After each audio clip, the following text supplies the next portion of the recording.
Yes, salut tout le monde, Joe 36. Aujourd'hui, on va installer les moustiquaires. Donc, ça va être un petit vidéo rapide. Des moustiquaires que je vous ai montré qui est techniquement fait pour les porte-patios. Donc, on installe ça avec du velcro temporairement. Probablement que ça va être le même principe pour quand on va avoir fini l'intérieur, afin que ça s'enlève et que ça se remette facilement. Donc, c'est ça qu'on va faire ce soir, moi et ma conjointe. Donc, vous allez la voir pour la première fois sur la caméra. C'est ça. On installe ça, puis on va essayer de faire les deux en même temps. Ben, pas en même temps, mais un après l'autre ce soir pour avoir ça d'installer pour samedi qui s'en vient. Donc, OK, gang. Donc, j'en profite pour vous expliquer un peu. Je vais vous montrer aussi les instructions. Donc, le moustiquaire vient déjà avec le velcro. Collé sur la section du moustiquaire. Donc, ce qui indique là, dans les instructions, c'est de coller votre velcro directement sur le moustiquaire, de nettoyer les parois, évidemment. Nous, on a déjà nettoyé hier, donc toutes les surfaces sont propres, prêtes à être collées. Ils disent de l'appliquer pour tester être sûr que ça fit bien sur votre frame. Nous, c'est sûr que ça va bien fitter parce que, comme j'ai mentionné dans l'autre vidéo, le moustiquaire est beaucoup plus large. Une fois que vous êtes prêt à l'appliquer, vous enlevez vos bandes protectrices qui est sur le collant, puis vous l'alignez le plus possible au centre de votre porte pour les aimants. Puis ensuite, là, vous recollez le moustiquaire. Donc, ça va être les étapes qu'on va suivre pour les installer. On va faire la même chose pour la porte qui est ici, puis la porte d'en arrière. Donc, on se lance là-dessus. Time-lapse.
Alright gang, fait qu'on vient de finir d'installer ça pour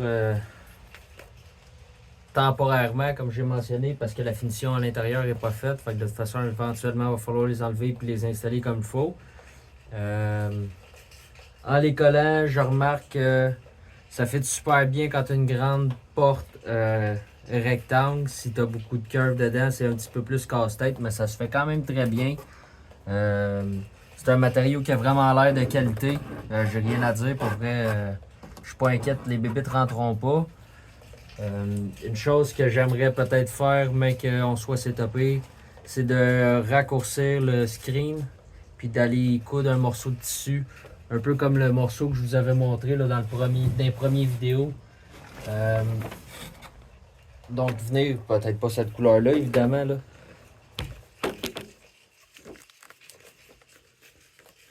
Mais ça serait de venir y faire un contour de tissu comme ça, puis de laisser le screen au centre.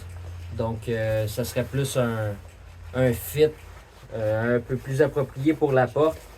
Je vais essayer de vous le montrer de quoi ça a l'air ce soir, mais il y a des bonnes chances que vous ne voyez pas super bien. Fait que je vous ferai un tour demain dans la journée. Ben pas dans la journée, mais demain après mon travail, je vous ferai un tour de ce que ça ressemble en pleine journée. Donc vous allez voir un peu plus de la façon que c'est placé. Je vais essayer de vous montrer ça le mieux possible avec ma lumière. Puis ça va être ça pour ce soir. Donc je vous montre ça.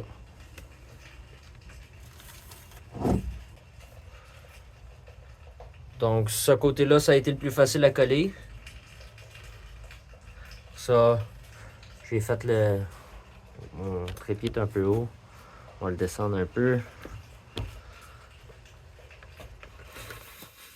Ça va être plus facile de vous montrer ça.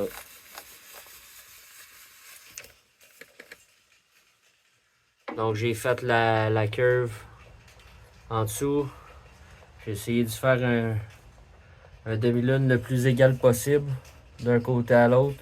Essayer de donner une uniformité. Ce côté-là a été quand même difficile étant donné qu'il a fallu que je passe en dessous de la ceinture. Puis j'ai descendu le coin ici. Je vous montrerai ça demain, ça va être plus facile de vous le montrer. Mais ici j'ai enlevé un morceau de petit velcro. Puis je suis venu le velcroter, disons ça comme ça, à la grosse section qui est ici. Pour venir l'attacher. Donc ça donne quand même un coin avec un pli mais qui est étanche. En bas on a décidé de ne pas le mettre tout de suite étant donné qu'on va voir de la façon que si ça fonctionne bien sortir ou s'il y a beaucoup de bébêtes qui rentrent pendant qu'on est en camping, on placera le bas un peu mieux que ça. Mais pour l'instant on pense juste le laisser en retomber comme ça. Puis pour l'arrière, on va tasser le tapis, je vous montre ça. Pour l'arrière en haut, ça a été super simple, c'est un espace droite. Donc, comme mentionné dans les instructions, on a essayé de le centrer le plus possible quand on ferme les portes. De ce côté-ci, je l'ai fait descendre en 45. Puis j'ai été chercher, je vais déposer ça. J'ai été chercher le derrière des lumières ici pour pouvoir le rapprocher le plus possible. Puis je voulais pas aller trop loin pour pas que les bébites puissent rentrer. Donc ça a l'air de ça de ce côté-ci. Puis de l'autre côté, la même chose. Je l'ai fait longer le bord ici. Je suis descendu en bas. Oh! On a perdu la lumière.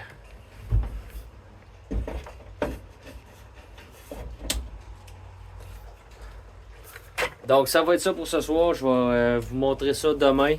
À la clarté du jour, ça va être plus simple. Puis on ne voit même pas. Alright gang, donc hier soir je vous ai dit, je pense qu'on est au jour 36 aujourd'hui, ou 37. J'ai perdu le compte, faudrait que je regarde. Bref, aujourd'hui je continue à préparer le stock pour partir en camping. Donc je ferai pas vraiment de vidéo sur moi qui remplis le camper. Là. Mais je vous ai dit que j'allais vous montrer les moustiquaires de quoi il avait l'air en pleine journée. Donc je vous montre ça. Je vais vous montrer la partie où est-ce que hier ça a étendu. Puis je vais vous montrer de quoi ça a l'air de l'extérieur pour vous donner une idée. Puis encore une fois, là, je vous le recommande si jamais vous voulez des moustiquaires abordables. C'est une quarantaine de dollars, peut-être 50 là, avec les taxes. Je pense que ça m'a coûté 93 pour les deux. C'est vraiment abordable comparé à des moustiquaires de van. C'est sûr que si vous voulez une qui fit avec vos pentures, je sais qu'ils en font pour les Pro Masters, les Sprinters, ces choses-là. si vous êtes bricoleur un peu puis que vous avez une machine à coudre, ces choses-là, c'est sûr qu'il y a moyen de faire un trou puis de faire une couture dedans avec un morceau de tissu assez solide pour faire vos pentures. Donc, je vous montre ça. Donc, comme j'avais mentionné, là on va mieux le voir. Je l'ai collé tout le long, je l'ai fait descendre, passant entre la lumière puis le frame. Puis je suis venu le coller ici tout le long pour être sûr de ne pas le coller ici puis que les bébites passent entre les deux. J'ai fait la même chose de l'autre côté. Ici. Donc de l'intérieur, là c'est sûr qu'il pendait par en dedans parce que je viens d'ouvrir les portes. Mais il va être coincé entre en arrière du bumper. Donc c'est ce que ça donne de l'intérieur. De ce côté-ci. Je vous l'ai montré hier. Donc je vais vous montrer de l'extérieur. Donc voici de quoi ça a l'air de l'extérieur. Donc on voit pas les petits défauts. Puis en arrière, une fois qu'il va avoir la retombée, je vais juste vous le placer vite fait, vous montrer. Je vais faire pause, je vais vous montrer ce que ça va avoir de l'air. Donc voici de quoi ça a l'air en arrière. Une fois plié dans le bumper.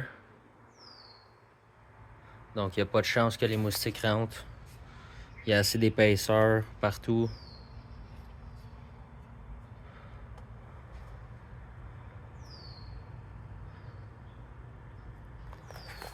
Donc c'est ça gang, ça va être la fin du vidéo.